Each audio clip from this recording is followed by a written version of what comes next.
Don't mind my truck, it's still dirty. I still got to pull the old box and stuff out, but as you see, they're moving pretty good. I don't even have it up that high, so I think I did pretty good. Every one of them are moving. Pause it real quick, I'll turn it up a tad. Oh yeah, I'm not gonna pause it. Turn it up a little bit more. I'm not the type that get Up to 20.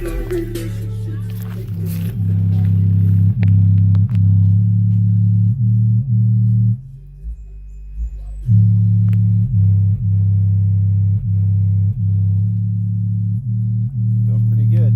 They're actually really loud. They're not even in a box. This is just the baffle. This is my other box with my 312s in it. I just hooked the wire up into it.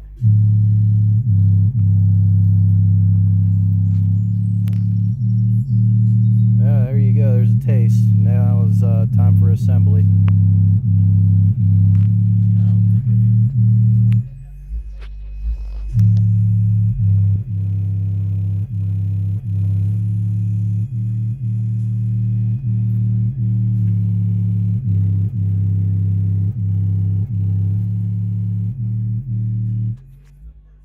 Really doesn't like the super lows. It actually sounds alright even in the car, even though that it's not even in a box. Yeah. There you go. There's a taste, and hopefully hopefully it once I put everything in, it'll sound amazing.